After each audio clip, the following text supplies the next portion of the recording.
Welcome back to another Productivity Like a Pro podcast episode. Today, with my dear friend Paco and our dear members inside the chat, where we will tackle another 6 questions today. I cannot wait, and without further ado, let's dive into this. Paperless Movement, your productivity, your way. So, the first question would be, what are the risks of not having a clear structure for your notes? I think that's a really interesting one. Well, first of all, what is a structure when it comes to notes? I think that's something we should tackle first, because you can also have the opposite, too much structure. And, well, what are the dangers? Paco, you want to start with this one? Yes, why not? Well, the point is that we need to set a crystal clear goal that it's we need to take advantage of our notes. If we take notes just for the sake of it, it's nonsense. So in our case, the only way of really taking real advantage, a real added value coming out of our notes, it's creating that structure, because we should never forget that a structure, it's a sequential process, that it's 3 stages or pillars or whatever you name it, that it's a structure, understanding, and knowledge. Okay, the moment that we move from just random data until knowledge, that's the moment that we are really leveraging our note-taking system. Okay, because from knowledge we define the actions that we should take based on that information, or we are creating something that we understand. That's the meaning of a structure. Okay, it seems like a structure is folders, something complicated, I don't know, something that takes time, that is not easy to maintain. And I think that is just the opposite. It's just making sense of the things that we write down, because if not, we have a lot of written words that mean nothing for us. So I think that we should try to create something that works exactly as our brain does. And the moment that you get that is the moment that you start leveraging and taking real added value out of your notes. And also, it helps you, that structure, that mental structure that should be represented in your digital tool, allows you to approach the world differently. Okay, the moment that you have that main structure in your brain based on common sense, you don't need to memorize because you understand it, then you start approaching information completely different, and it's much easier to write down things that are really useful than just betting on anarchy. Well, writing things down that take you nowhere. And the thing is here that I want to add is that, well, human in general love structure. Also, when I go to my children's room at some point, you cannot believe that this is really the case. But that's something that you feel the moment you clean up the rooms. And for the children as well, it's a good example, actually, because it clears up the mind. It changes the mood, and you're back in control. Oh, there is the teddy that I lost 2 weeks ago. Okay, it was never gone. It was always there, but you just didn't find it hidden under the pile of scattered toys in this case, or scattered information here. And therefore, structure is something that we always try to foster on paper based as well, having folders and putting a piece of information into a specific folder and put it back into the shelf. That's where whenever somebody came in for a specific type of information, you knew I have to pick up this folder and find it in there. And then you were able, inside this paper folder, to structure in there, right? So you have some inlays and things like that in order to find quicker the information inside the folder. But the thing is that too many people are still stuck in this physical thinking, that we are limited by having a folder and we have to decide where to place a piece of information. And it is very easy with something specific like invoices, and you have a folder with invoices, and there are all my invoices in there, and then you put in inlays like the different years, okay, for the invoices, and then you know perfectly for the tax lawyer, this is the year that I have to give to the tax lawyer, and I just send over this. The thing is, we are managing a lot more information now. Information that in the past, before the digital systems, were just floating in the air or in the mind, and you try to write this down in your notebooks, and this all helped. Obviously, look at humanity, how far we came with all this approach. But the thing is, we are on the edge to a complete new era. Actually, it's launched already 10 years ago, I would say, with the implementation of tax and things like that, where we got new features in the digital world that help us to go beyond this folder structure thinking. And now we have to think outside the box. And that's the hard thing to deliver to our members, to the community, to busy professionals, how to think outside the box that is not a physical area anymore. And this is where we say it's one brain with two parts. It's not a second brain that you're building, because if you build a second brain, you usually start using physical folders again and try to structure it this way. Whereas if you use one brain with two parts, you try to build a digital part of your brain in the same structure as your brain works. And this is now the interesting part, as the brain works differently than the folder structure that we are used to in the physical world. So this means with digital systems, we come much closer to the actual physical brain than we ever been before with our folder structure. And I mean by this cross-linking information, automatic backlinking, making conclusions, this is where, and a tagging system, that piece of information can live in different contexts. I'm on purpose say not folders, but with different context, because a piece of information might become relevant depending on a different context or different situation that comes up. Our brain immediately knows, well, this is also relevant to this situation. And this is what we now try to replicate in our PKM system in order to have this advantage there as well, that goes beyond just storing some information to find it later. And I think that's important to mention as well. And for structure, it started with tools like Notion, where you had a lot of structure and where you easily were able to cross-link databases and all this. But there's too much structure. You have to, and that's then hindering from efficiently capturing information. The moment something comes to mind, your brain just stores it automatically. You don't have to think about it. If something came to mind and I want to store it, for example, in Notion, I have to understand, where do I place it? Do I create a new page, or do I go to a database and things like that? That's why we need to have different tools for different purposes. And that's why we are using Tana in this case for actions like this. Something comes to mind and I quickly store it there, and that's it. Or something that I have something to think deeper about, and then I go to Database and I take my time in order to know where to store it. Well, we could go on for hours, but so many things come to mind when we read something like not having a clear structure, and what structure actually means, that it's not a typical folder structure. So let's move on to the next question. Actually, Michael also said something in the comments. Karl Lagerfeld was most creative when his apartment was chaotic with no order. There's a beautiful documentary how he worked. Well, there's also the saying that you have the organization inside chaos, right? So maybe it seemed a lot more chaotic than it actually was. No, and the point is that I think that that process that Michael is referring, sharing the Karl Lagerfeld experience, it's a creative process that, in my opinion, has nothing to do with knowledge workers, okay? People who need to handle with a massive amount of information, because, for instance, in this creative process, we are talking about inspiration, okay? And maybe chaos helps a lot because you receive inspiring thoughts, ideas, or whatever. That's why maybe using Miro board where you can put all your ideas, or for example, using a tool like My Mind that you can just start scrolling and seeing things that may inspire in you. But the moment that you need to really create knowledge, because at the end, Karl Lagerfeld was just creating, ideas that afterwards he will develop, but this is not about taking advantage of raw data so that you can define the actions.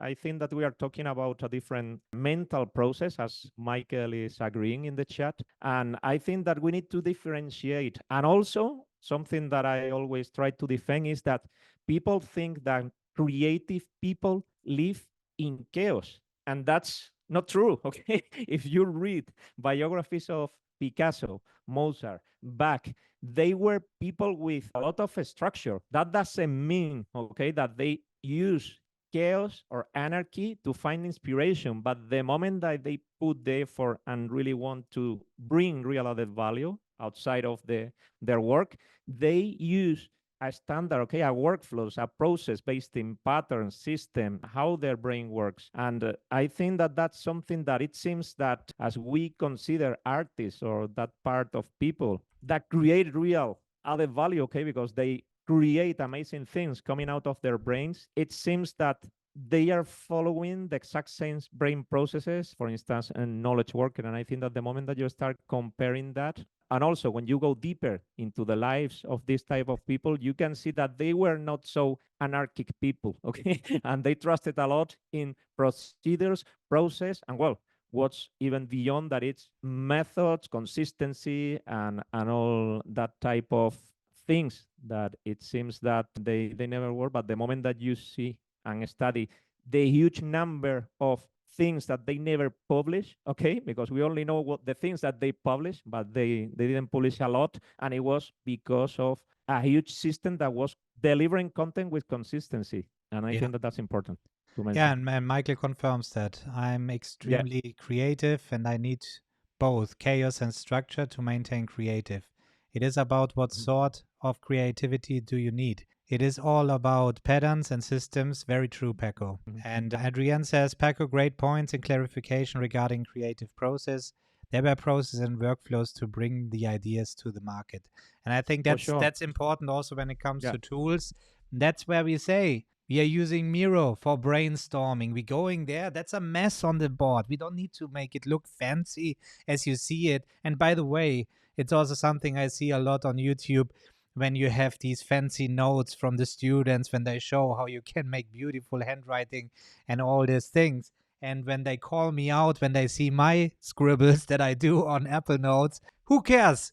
Be happy that I share my notes with you, because usually it's not meant for sharing. At least I understand what I did there. And the conclusion is the end product that is then shared, as we call it in a BKM system, where it's shared with the team and others. So that's very an interesting topic. And I think we have another question that we will tackle today that just right fits into this as a follow-up of the first one. And it was, why is it important to reflect on inner world information? Yeah, I do agree, because that's the point, okay? At the end, what we want our systems is to force us to think, okay? Because that's what we are missing in this chaotic world, okay? That we don't have time to think. And it's something that it's pretty useful. For instance, talking about a meeting that Tom and I and myself have every Monday, that it's an amazing like pause into our work, okay, I would say a way of working during the week, because it's the time to think, okay, and we analyze the things,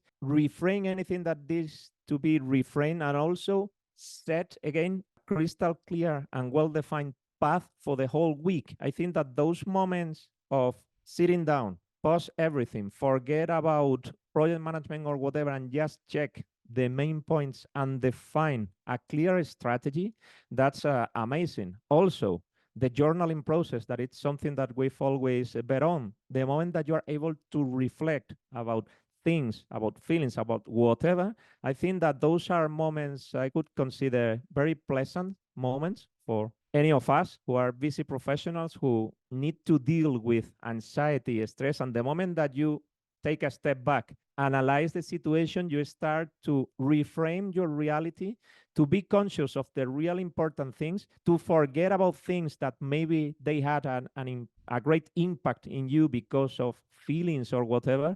And at the end, you take the best out of all the different experiences that you've been living. And that's something that we really encourage the people, the reflection on the inner world. And also because it's the way that you understand why you wrote something down, that's something that sometimes we don't even understand, things that we have written down, and you say, man, why the heck did I jot this down? Well, it has a meaning related to that context.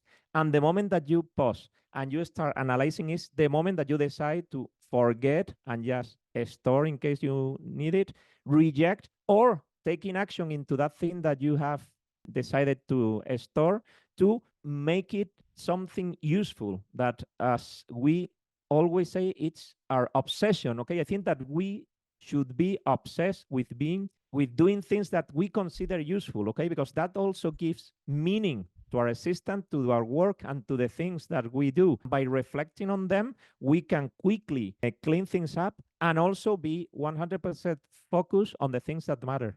Yeah, and I can certainly relate to this as well.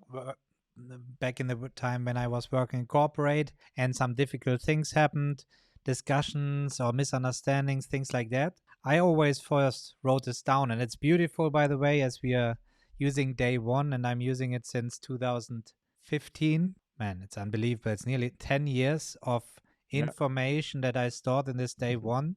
And every year I get something on that happened on the same day the years before on the same day. And that's the amazing thing, this serendipity in a way that is showing you something out of your own life. And this gives me constantly the feeling of improving, where I say, man, what a mindset I had 5 years ago. All right. And how I approach this, even how I write things down. And this is really beautiful to see. But this being said, by doing the reflection, doing this way, and that's the inner world where you think about the stuff, I was then crystal clear how to get back to this and respond to these things in corporate. So I'm a very reactive person. And in situations like this, where I thought that's high stakes, that was the moment to really sit down and write things down properly. So I'm perfectly prepared that I'm not coming across as a complainer, but somebody who understands the full picture and also has solutions already at hand in order to move forward. And that's something how I leverage journaling in corporate a lot. And Michael also says that is where creativity happens. It is about taking things further, pushing the envelope, and shifting barriers, development that comes from the inside. And it's about ownership. Outside world information often omits ownership. Inside information supports and encourages ownership of the idea, process, and goal. That's Totally. well said. Hey, enjoying the content so far? So how do you feel after seeing all this? Do you think your productivity system is at this level? Take our free 3-minute quiz to find out. Whether you struggle with note-taking, PKM, task or project management, or even workflow automation, we've got you covered. Depending on your results, you'll get a tailor-made free email course starting right after you finish the quiz that will instantly level up your productivity system with laser-focused, actionable advice. Click the link in the description below and unlock your full potential. And we are personally here to help you succeed. So let's ICOR together. I think we can move on to another one, and I think this one also fits into this. It also goes back to the structured one. What are the potential challenges in establishing a single source of truth?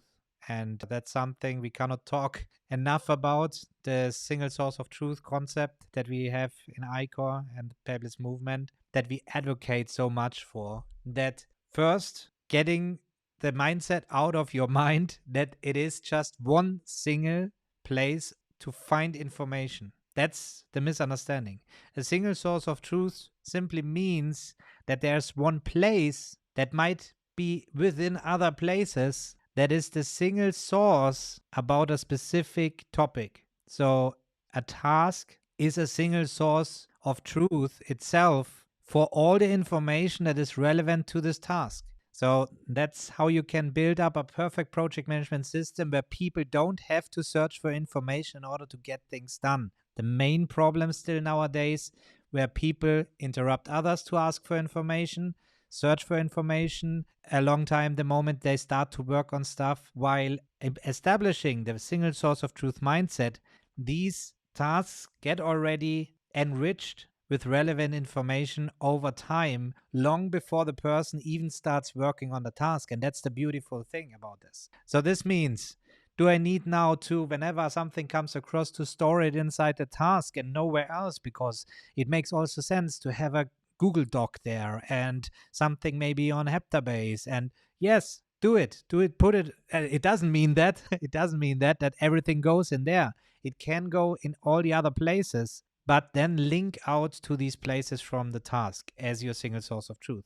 So that's how you can leverage this again. You might have a single source of truth in Heptabase about the thought process, how to attack this task personally as the one who needs to carry this out. That's something in deep thinking session that you established in Heptabase, thought about this a lot, but then you add the link to this whiteboard or card or whatever you use there back into the task. Even that nobody else can open this link because it's your personal link. It will be relevant for yourself. So the moment you have to attack this task, you have just one click and you go to the source where everything is already laid out that you need to work on. So it's so important to get this concept of single source of truth. And Michael says, this is my biggest challenge. I have about 7 to 8 different hard drives, clouds and files not linked. All have single source of truth, not to mention hundreds of my pen and paper notebooks. Total chaos. But that's the key. Now think about the different types of information that you have in these different areas. Maybe you have different hard drives for different reasons. So it makes maybe sense that you have one hard drive, I don't know, with video files and the other one with images, I don't know. But the key is not to duplicate the things or use different things like you said, hard drives, clouds. Okay. So if you have a cloud where you store contracts, PDFs on it, and then you start also storing this on a hard drive, then this makes no sense at all unless you are backing things up and things like that. But I think the only worry about this is not having defined why you have these different places. Never thought about this. It just grew out historically, and not knowing where to store the information whenever something comes up, which is linked to not having defined what these places are. And well, Michael keeps going and says also old laptops and desktop computers. Totally right, Tom. Caught in the act. Yeah, caught in the act. The thing is, I would kill as many things as possible. When you say old laptops and desktop computers, is there still relevant information on there that's really necessary to move forward? That's something we talk a lot about with our inner circle members. If they have Evernote with 10 years of notes and they don't want to move on, first, maybe they don't need to move on at all. That's the thing. But if they move on, do they really need to get out the information from the system? Is it just nostalgic feelings that you want to move this information on because you put 10 years, like day one, as I mentioned before? It would be really hard for me to kill day one, as this is 10 years of rememberings. So I would think about how to get it out. But I know that in day one, there's an information type that is deeply relevant that I thought about because only specific events went into day one and not a general journaling and, what I ate today and how I felt today. And this is also what you can think about the systems in Evernote if you have 10 years of notes. But what kind of notes do you have there? Is it really relevant to move on? And you would be surprised how much you can actually kill and move on, or you just move on and define a new system that you stick to and keep the old systems running just to have a nice feeling that you won't lose anything. And then eventually, when the new system is running perfectly and you start filling it with new information, you might realize, okay, let's kill the old system because I never looked it up. I don't feel it's relevant anymore, and therefore I can remove it completely from my setup. So Michael says, yeah, decluttering is key. Call your old system archive. Exactly. And he says, partly true, lots of nostalgia. Yeah. Adrienne also adds, single source of truth is one of the biggest takeaways from ICOR. Prior, I would duplicate things worried that I might not have access to something. Now I use single source of truth, backup, and move on. Great. Thanks for sharing these insights, Adrienne. Now let's move on to the next question. As we tackled a lot of information, now let's move on to the tools. As we have here a question, why should I trust the ICOR framework over the way I currently manage my tools? Yeah. Paco. Yes, well, in this case, it's again, as we started saying, sometimes, or I will say always, in my case, boundaries, always good to find out a solution to something complex. And that's what we are facing. It's a complex situation. And the moment that we start creating this framework, we are creating boundaries that we can trust on, because, for instance, we can clearly separate and differentiate between two main areas, that it's personal versus business and information versus action. Just splitting your reality into those two big main areas, okay, which each of them has two different parts, okay, personal and business. When we say business, for the people who are not used to the ICOR terms, we refer to the team area, okay, the moment that you start sharing things with third people, and then information and action. The beautiful thing about the ICOR framework, and this is why it completely changed how you approach the world of tools, that's what people usually demand, no? That they see a lot of tools in the world of productivity and it's not clear and not well defined what each one should be used for, okay? Especially because all the software company constantly say that they are the one and all solution for everything. And then it's true because they partially do almost everything, especially the big ones, okay? But the point is that that confuses the people. And the beautiful thing about the ICOR framework is that we've created the intersection of all these areas so that you have all the combinations possible. The moment that you see that a problem is finite, it's not endless, that gives you the sensation of security and safety because you know that you are not missing anything at all. On top of that, you can see if there are gaps, redundancies, all the things, and then you understand why the heck am I using these 3 different note-taking apps? Does it make sense? Framework also helps you by asking or encouraging you to ask questions that you should have never become able to ask without that framework. And that's a beautiful thing. It's the system that is forcing you to reply to things that are quite straightforward.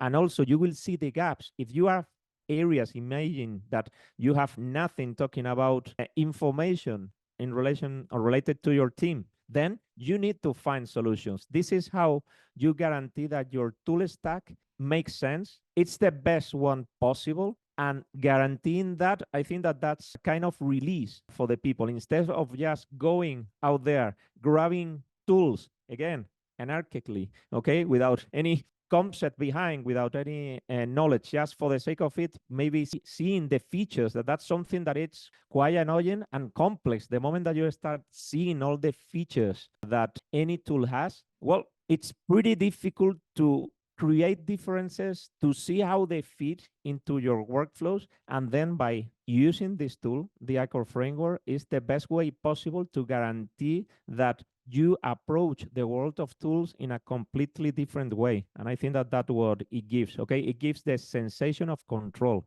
over the situation. Yeah, that's right. And Michael says it in other words, it is a suitable life, personal, and work framework. However, he goes on with another highlight is the tool agnosticity of the ICOR framework. And I want to point out that we never get confused with the ICOR methodology, which is the overall methodology about building a productivity system end to end, understanding all the workflows and concepts, which is tool agnostic. The ICOR framework is part of the ICOR methodology, which is the tool specific part, which is not telling you, I know, it's actually encouraging the ICOR methodology to be tool agnostic, because in the ICOR framework, you're adding your tools. And we are not telling you what tools to use in this framework. And that makes it tool agnostic in a way that you can lay out your own tools there.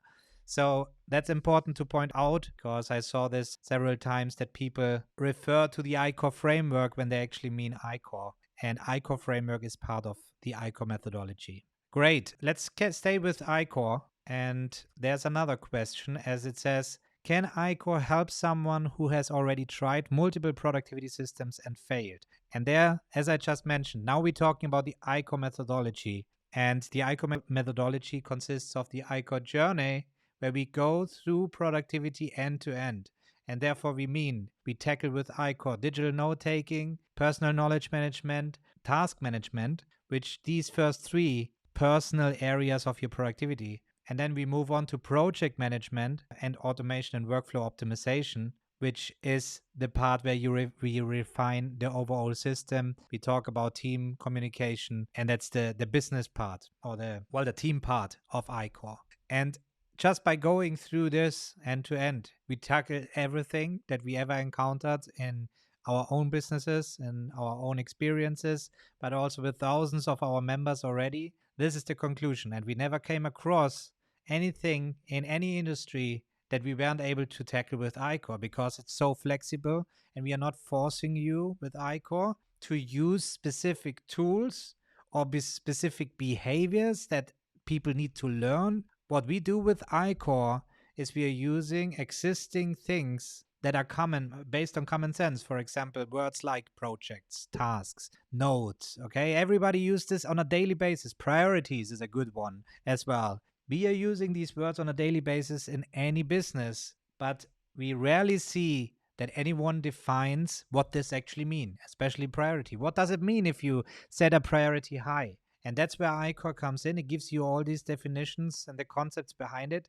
then applies workflows onto them in order to not only understand why you do certain things inside a business and why you use specific terms in the business, but also how to tackle them in the most effective way possible. And this only works, and this is the key feature of ICOR, this only works if we combine information with action. And that's what really puts it apart from other productivity systems or methodologies. When you've tried something else, and we have many people from something well known joining the inner circle, and they say, well, I tested all this, but it's not working. It's usually because they focus either highly on information or they focus on action, like project management and things like that. And it's always disconnected. And ICOR really asks and answers the question, what type of information do you collect? Where do you store it? How to retrieve it effectively? And how you connect it with action? How to convert this into actionable items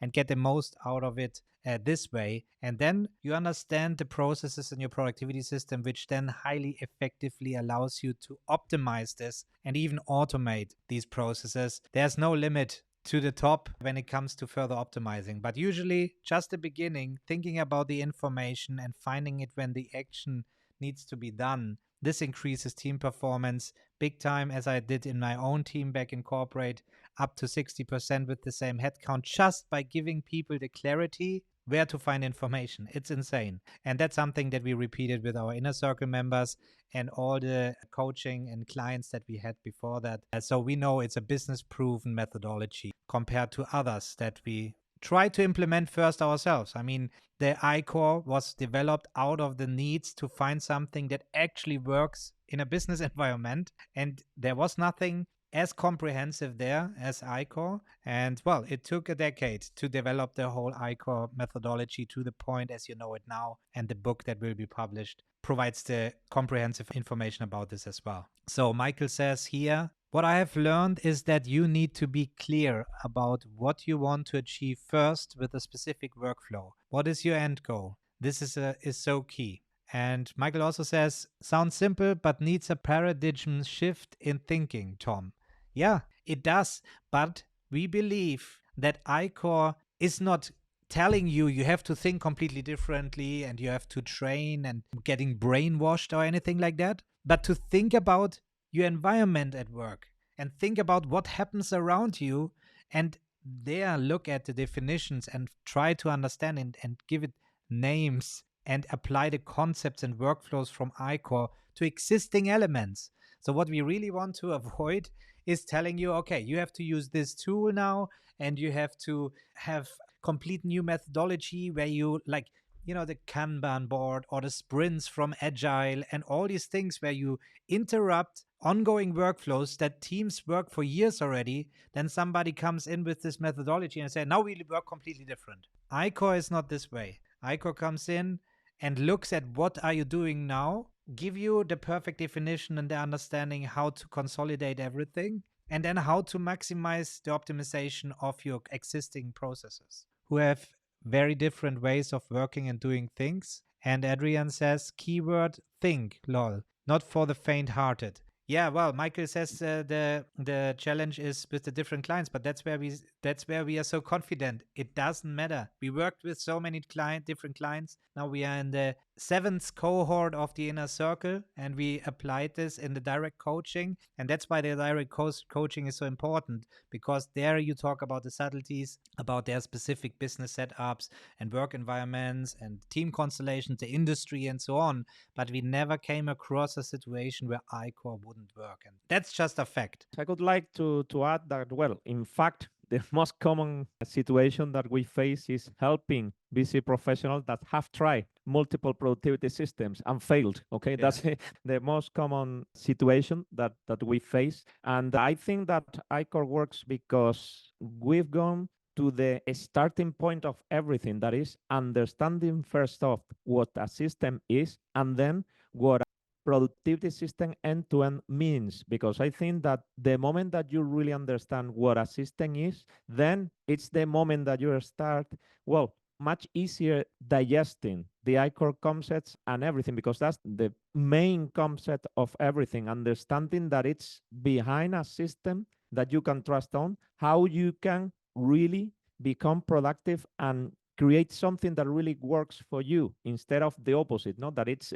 in some of the methodologies or use cases that we have faced with our members, is that they constantly try to adapt the way they work to the methodology. And I think that that's not the right approach. Okay, we have created something that has crucial concepts, just the essential ones. Then we brought dynamism into those concepts by sharing workflows to make them work. And then we just use the implementation part to better explain those concepts and workflows, because that's something that people get confused also, because we have published publicly our ICOR framework with our current tool stack. And it seems that we are recommending using those tools, and that's nothing but true, okay? We will never recommend any tool. We can share the tools we use. We can explain why they perfectly fit our situation, our business, and even ourselves, but we will never recommend a tool, because I think that that's something pretty personal. It's like telling you what you should journal about. It's something that we should never do, because it's something personal. And that's what people need to understand, that this is not a matter of using templates or using standard things that work for others and try to apply or make them fit to your needs. I think that that's not the approach. The approach is understanding the overall picture and then being able by yourself, based on the approach that we share, to really create your own productivity system. And based on that, you will pretty easily find the right tools for your use case, because there are millions of options. There are many different tool stacks that can work for any VC professionals, and all of them are right. The point is understanding how you can go to the tool market and being able to perfectly choose the right tools for your use case. And that's what ICOR is all about. That's why we will never recommend tools. That's why we say that it's a tool agnostic methodology, because we don't care at all about the tools that you are using. And in fact, well, we have people that need to trust on the Microsoft environment because their company is something mandatory for them. Some of them are in the Google space, some others are in the Apple.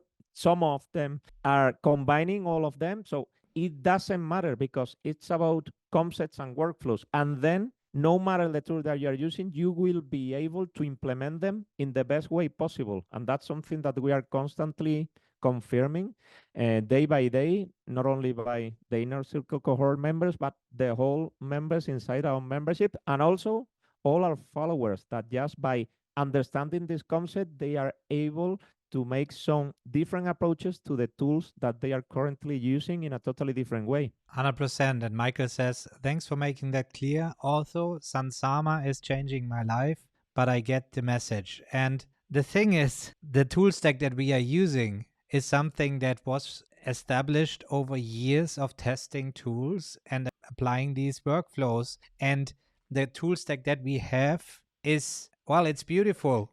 Okay, the tools that we use, we love them, and we have a specific use case. And many of our members come to the same conclusion because it works for so many other members.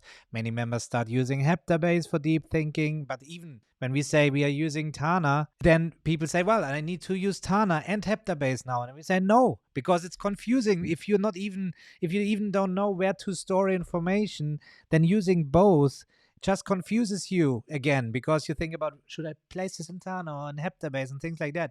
That's by adapting just one or two tools at a time makes sense. But usually ICOR explains to you how to do the things that you do in a tool agnostic way, or with the tools that you're currently using. You will understand much better why you're using the tools and that you're currently using, and why they give you a limitation, or make you realize that you can actually leverage the existing tools in a much better way than you ever thought about. That's why we always encourage people, never change the tool stack before doing ICOR. Go through ICOR and then think again about your tool stack, and then work with your tool stack to really hit a ceiling where you understand why you need another tool in order to be more efficient with specific workflows. It makes no sense at all just because you see us using Sansama. Sansama is a planner, right? And we are also using Todoist and ClickUp, and we are using a Google Calendar. So if you don't understand the difference between Task Manager, Calendar, Planner, and how these things work together and why you need different tools for it, then it makes no sense at all to even start using Sansama, because we saw it in the past. Okay, I start using Sansama as well. Let's create some tasks in Sansama, because again, Sansama allows you to create more stuff in there that you actually would need for Planner. And this is the danger with all the tools, as Paco already mentioned, that they over deliver. And that is the thing that becomes so confusing, and it becomes just worse as the time moves on, as now all the tools try to cover everything. So this is a great question, and I think let's tackle the last question. And next time we think about if 6 questions is really the right amount. I think we should do less and rather go deeper into the individual ones. So how can busy professionals differentiate between meaningful information and noise? And I think it's an interesting one that we go over time here, but it's worth it to tackle. Yeah, for sure, because, for instance, to deal with this, we've developed, and ICOR brings to the table a mental model that is called the capturing beast, that is precisely designed just to understand how you should manage your attention, okay? Because people think that the capturing beast is a mental model based on how you should manage your information, and that's wrong, okay? The main purpose of the capturing beast is removing all the noise so that you know what you should be paying attention to. That doesn't mean that the mental model keeps moving forward and helps you to store and learning how to create a structure, an initial structure to all the things that you want to store. But the main thing was, when we designed the capturing beast, was dealing with the information overload. The mental model tells you the things that you should pay attention to so that you feel that sense of freedom, okay? Because you know all the information that you shouldn't pay attention about, and being 100% focused on the things that matters, okay? And that's why we create those 3 different layers of attention, okay? That is based on what we call, I don't know if we have the time, because I think that we don't have enough time, okay? But we call it key elements, projects, and topics. And it's a 3 layers structure that helps you know what you should be paying attention to. And anything that goes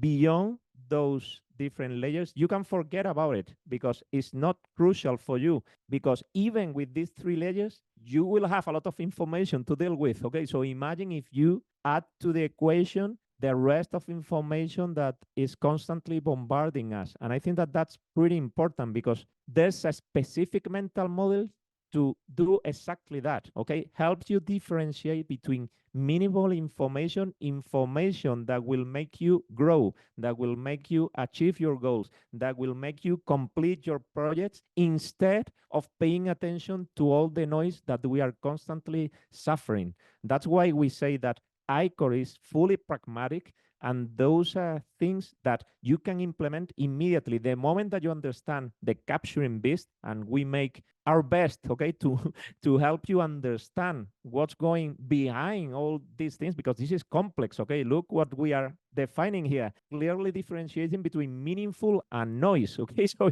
imagine, but the moment we have lived, and that's, well, something really intense for us, the moment that we see how other people that are not just Tom and myself understand this mental model, they start applying, and they come just a couple of days later saying, man, it has dramatically changed how I manage information, okay? Because now I know the things I should pay attention to, the newsletter that I should subscribe, the ones I should unsubscribe, how should I pay attention to the hundreds of emails that I receive. It's a pivotal moment where you approach information totally different. And that's what we have done. That's why there are a lot of mental models, a lot of workflows, and a lot of concepts inside the ICOR methodology, because we are tackling every pain point that a busy professional suffers constantly, okay? We have been 100% focused on the realities of our lives to make them work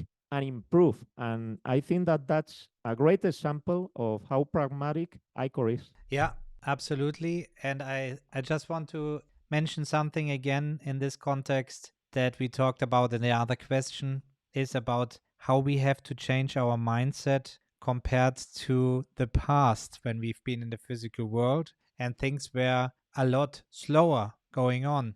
So let's say, thousands of years ago, you've been sitting there working on something, whatever profession you had, and you talked to a few people on that day and you might got something inspiring from this person. You wrote it down if you were privileged to have that you can read and that you can write back then, but you write it down what happened on that day.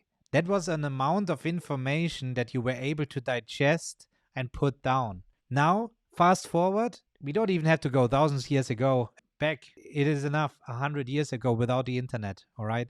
But the internet dramatically changed things because we are bombarded with so much information that would be completely irrelevant to you without the internet. You would go to a library and try to be interested in something. You get a book and you start reading. You were able to choose what you're interested in. Now you're bombarded with new things that trigger your interest and you think, oh, that's interesting. I have to store this somewhere. And everything sounds like the amazing new thing that you don't want to forget. And that's where the Capturing Beast really helps to get back this clarity and focus on whatever comes to your brain and on the display to make you realize, is it relevant for me to capture at all? Or just should I forget it? Or if you really have the FOMO, the fear of missing out, that's what triggers nowadays the things. Where can I place it so I can at least place it and then forget about it, and the moment I need it in the future I will find it again. So that's key to differentiate, and that answers the question, how can busy professionals differentiate between meaningful information and noise? You have to have the buckets that you know where to place the information in. Guys, we thank you very much. That was a very long session today. We tackled all the questions and we cannot wait to catch you guys up in the next one next week. Have a great time and we'll see you next time. See you guys.